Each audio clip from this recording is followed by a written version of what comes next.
शिक्षा मित्र अनुदेशकों को दीपावली पर मिलेगा बड़ा तोहफा। उत्तर प्रदेश के शिक्षा मित्र अनुदेशकों के लिए दीपावली से पहले बड़ी खुशखबरी सामने आ रही है। सरकार ने मानदेय बढ़ोतरी को लेकर उच्च स्तरीय कमेटी का गठन किया। उम्मीद जताई जा रही है कि रिपोर्ट आने के बाद शिक्षा मित्रों और अनुदेशकों को 25,000 रुपए मानदेय देने का रास्ता साफ हो जाएगा। लंबे समय से मानदेय बढ़ाने की मांग कर रहे इन कर्मचारियों में नई उम्मीद जगी है। दीपावली पर सरकार की ये सौगात हजारों परिवारों के चेहरों पर मुस्कान ला सकती है। लखनऊ में सीएम योगी ने नमो मैराथन को दिखाई हरी झंडी। राजधानी लखनऊ में रविवार को नमो मैराथन का आयोजन धूमधाम से किया गया। मुख्यमंत्री योगी आदित्यनाथ ने भाजपा प्रदेश अध्यक्ष भूपेंद्र चौधरी के साथ इस मैराथन को 5 कालिदास मार्ग से हरी झंडी दिखाकर रवाना किया। दौड़ का समापन 1090 चौराहे पर हुआ। इस अवसर पर सीएम योगी ने युवाओं से अपील की कि वे नशे की लत से दूर रहकर स्वस्थ और सशक्त राष्ट्र निर्माण में योगदान दें। प्रधानमंत्री नरेंद्र मोदी के जन्म दिवस पर चल रहे सेवा पखवाड़े के तहत यह आयोजन यूपी के 16 महानगरों में हुआ। गरीबों का राशन हजम कर रहे 23,000 अमीर, अब होगी घर घर जांच। गरीब परिवारों के लिए मिलने वाला सरकारी राशन अमीरों की थाली में जा रहा है। जिले में जांच में खुलासा हुआ कि करीब 23,468 राशन कार्ड धारक ऐसे हैं जिनके पास महंगी गाड़ियां, कंपनीज का मालिकाना हक और आयकर रिटर्न तक है, फिर भी वे मुफ्त का राशन ले रहे हैं। शासन ने ऐसे अपात्रों की सूची जारी कर जिला पूर्ति विभाग को घर घर सत्यापन का निर्देश दिया। जांच के बाद अपात्रों के नाम सूची से हटाए जाएंगे ताकि हकदार गरीब परिवारों तक सही राशन पहुंच सके। रामनगर बंदरगाह पर बनेंगे 4 ड्राई डॉक्स। पीएम मोदी ने रखी वर्चुअल आधारशिला। प्रधानमंत्री नरेंद्र मोदी ने गुजरात के जामनगर में आयोजित एक कार्यक्रम के दौरान वाराणसी के रामनगर बंदरगाह विकास योजनाओं की वर्चुअल आधारशिला रखी।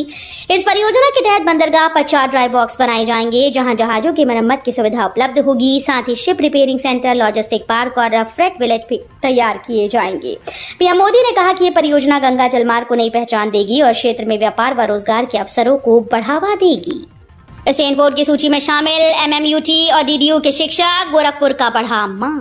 गोरखपुर ने शिक्षा और शोध के क्षेत्र में बड़ी उपलब्धि हासिल की। स्टैनफोर्ड विश्वविद्यालय ने विश्व के शीर्ष 2% वैज्ञानिकों की सूची जारी की, जिसमें मदन मोहन प्रौद्योगिकी विश्वविद्यालय के 8 और दीनदयाल उपाध्याय गोरखपुर विश्वविद्यालय के 4 शिक्षकों को स्थान मिला है। विशेषज्ञों का कहना है कि ये सम्मान इन विश्वविद्यालयों में हो रही उच्च स्तरीय शोध कार्य और वैज्ञानिक प्रकाशनों की गुणवत्ता का प्रमाण है। विश्वविद्यालयों में खुशी का माहौल है। अखिलेश यादव का वादा, इटावा में बनेगा राष्ट्रीय शूटिंग सेंटर। इटावा पहुंचे सपा अध्यक्ष और पूर्व मुख्यमंत्री अखिलेश यादव ने समर्थकों को बड़ी सौगात का वादा किया। उन्होंने कहा कि सपा की सरकार बनने पर इटावा को बड़े शहरों की तर्ज पर विकसित किया जाएगा।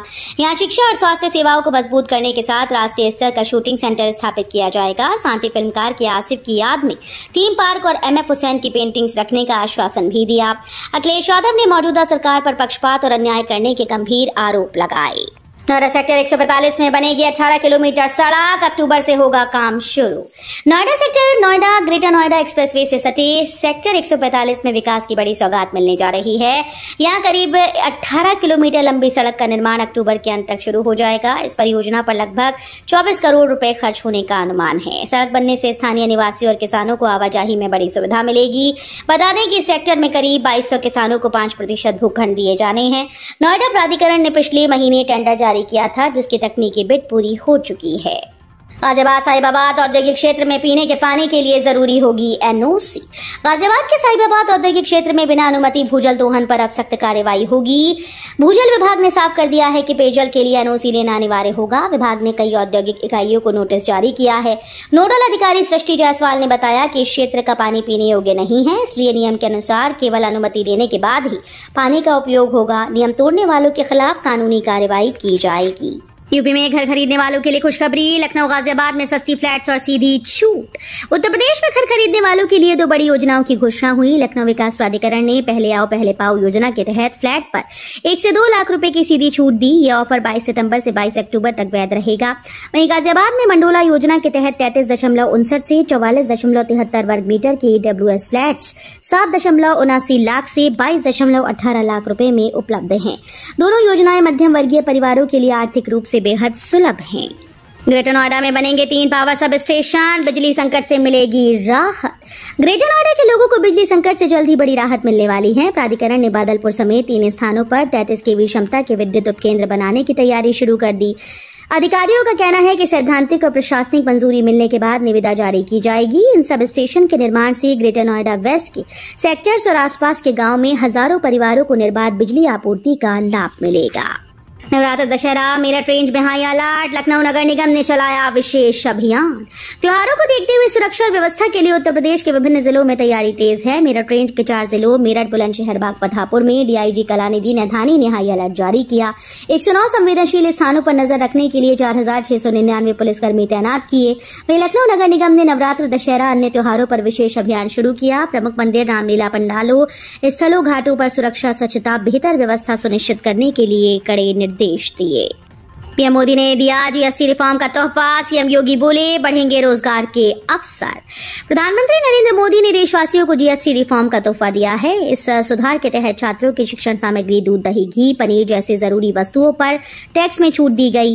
वहीं नशे और फिजूल खर्ची की चीजों पर टैक्स बढ़ाया गया। युवाओं के लिए बाइक, कार, घर बनाने के सामान जैसे स्टील और सीमेंट पर भी राहत मिली।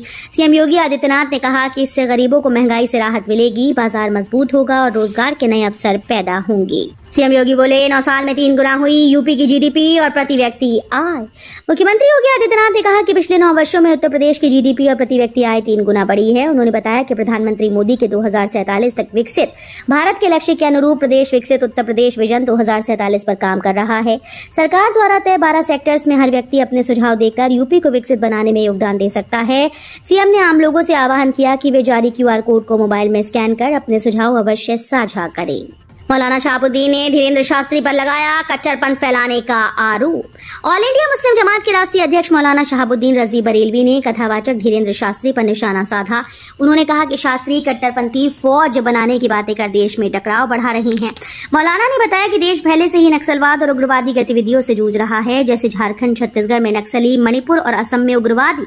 वहीं कुछ संगठन और व्यक्ति कट्टरपंथ फैलाकर माहौल खराब करने की कोशिश कर रहे हैं। बरेली मंडल में 267 पुलिसकर्मियों का ट्रांसफर, सुरक्षा व्यवस्था होगी मजबूत। बरेली मंडल में पुलिस व्यवस्था को मजबूत करने के लिए 267 पुलिसकर्मियों का स्थानांतरण किया गया, जिसमें 10 निरीक्षक शामिल हैं। डीआईजी अजय कुमार साहनी ने बताया कि इस नई तैनाती से पुलिसिंग में सुधार आएगा। बरेली जिले में सबसे अधिक पुलिसकर्मियों को तैनात किया गया और ताकि गश्त, जांच और आयोजनों में बेहतर व्यवस्था हो सके।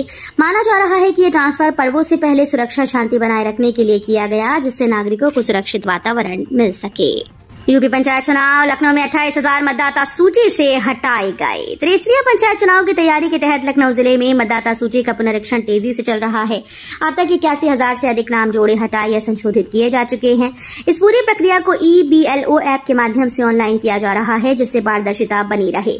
इस दौरान कुल 28,405 नाम मतदाता सूची से हटाए गए हैं। प्रशासन ने कहा कि यह कदम सही और निष्पक्ष चुनाव सुनिश्चित करने के लिए उठाया गया है। यूपी में ऑनलाइन और ऑफलाइन के फेर में फंसे 2000 शिक्षकों के तबादले। उत्तर प्रदेश के सहायता प्राप्त इंटर कॉलेज में इस बार शिक्षकों के तबादलों में गड़बड़ी देखने को मिल रही है। ऑनलाइन आवेदन करने वाले करीब 1200 शिक्षकों के तबादले हो चुके हैं, लेकिन ऑफलाइन आवेदन करने वाले करीब 2000 शिक्षक फंसे हैं। ऑनलाइन और ऑफलाइन आवेदन के फेर में उनकी प्रक्रिया रुकी हुई है। अधिकारियों के अनुसार प्रदेश में एडेड माध्यमिक स्कूल में वर्तमान शैक्षिक सत्र के लिए पहले ऑफलाइन आवेदन फॉर्म गए थे, जिससे इस बार तबादलों में देरी हुई। यूपी स्वास्थ्य विभाग में अनियमितता। यूपी के गोंडा जिले के स्वास्थ्य विभाग में अनियमितताओं का मामला सामने आया। वर्ष 2017-18 में CHC भवन और आवास मरम्मत के दौरान गड़बड़ी उजागर हुई। इस मामले में सपा नेता और पूर्व विधायक के साथ जिले में तैनात 2 CMO फंसे हैं। सतर्कता अधिष्ठान ने मुकदमा दर्ज किया, जिससे महकमे में हड़कंप मच गया। उस दौरान की फाइल खंगाली जा रही है। विभाग के जिम्मेदार इस मामले पर अभी तक कोई टिप्पणी देने को तैयार नहीं है।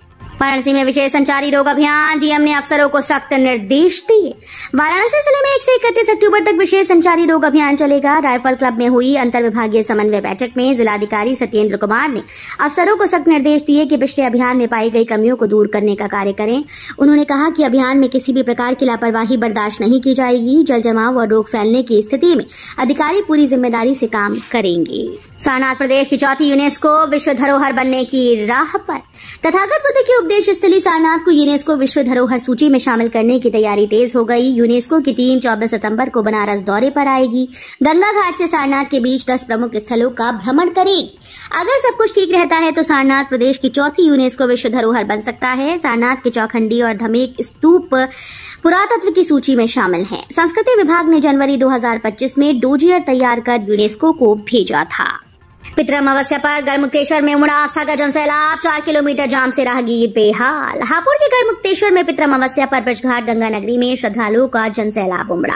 ब्रजघाट, पुष्पावती, पूट और लठीरा के तट पर श्रद्धालुओं ने गंगा में आस्था की डुबकी लगाई, पिंडदान कर गंगा मैया की जयकारे लगाई, विधि विधान से पूजा पाठ किया। हालांकि सुबह 3 बजे से वाहनों के दबाव के कारण हाईवे पर करीब 4 किलोमीटर लंबा जाम लग गया, जिससे राहगीरों और श्रद्धालुओं को भारी परेशानी का सामना करना पड़ा। बरेली में मलेरिया के मरीज 1800 के पार, शासन ने संभाली निगरानी की कमान।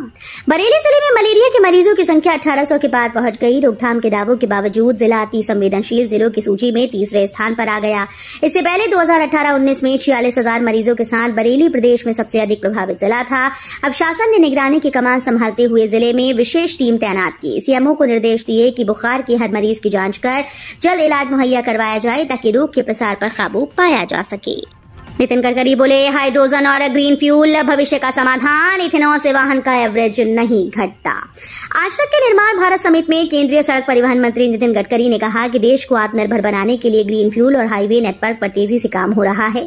उन्होंने स्पष्ट किया कि इथेनॉल से वाहनों का एवरेज कम नहीं होता। गडकरी ने कहा कि हाइड्रोजन भविष्य का ईंधन है और ग्रीन फ्यूल से बढ़ते प्रदूषण को रोका जा सकता है। उन्होंने ये भी बताया कि जीएसटी कम होने से रोजगार के नए अवसर पैदा होंगे और देश की आर्थिक शक्ति बढ़ेगी। किसान नेता बोले, बीडीए की ज्यादती बर्दाश्त नहीं, राकेश टिकैत से उठाएंगे मुद्दा। भारतीय किसान यूनियन के पदाधिकारियों ने बरेली में बीडीए के खिलाफ मोर्चा खोल दिया है। उन्होंने कहा है कि उनके राष्ट्रीय नेता राकेश टिकैत मंगलवार को बरेली आएंगे और किसानों की समस्याओं को सीधे उनके सामने रखेंगे। बीडीए ने सैकड़ों किसानों से उनकी जमीन बेभाव छीन ली और उचित मुआवजा नहीं दिया। अधिकांश भूमिहीन किसान अब कोर्ट कचहरी के चक्कर में फंसे हैं। पदाधिकारी चाहते हैं कि टिकैत उनके मुद्दों को उठाए और किसानों को न्याय दिलाने में मदद करे। भारत से टैरिफ वॉर में अमेरिका को झटका। अमेरिकी राष्ट्रपति डोनाल्ड ट्रंप के द्वारा भारत पर टैरिफ के जरिए दबाव बनाने का प्रयास अब अमेरिका के लिए कॉस्टली साबित हो रहा है। भारत से तनाव के कारण अमेरिका के पर्यटन उद्योग को बड़ा नुकसान पहुंचा। राष्ट्रीय यात्रा और पर्यटन कार्यालय के ताजा आंकड़ों के अनुसार अगस्त 2025 में अमेरिका आने वाले भारतीय पर्यटकों की संख्या पिछले साल की तुलना में 15% कम रही। इससे अमेरिका को लगभग $340 मिलियन का आर्थिक नुकसान हुआ है। विशेषज्ञ इसे भारत की मजबूती और पर्यटन क्षेत्र पर प्रभाव का संकेत मान रहे हैं।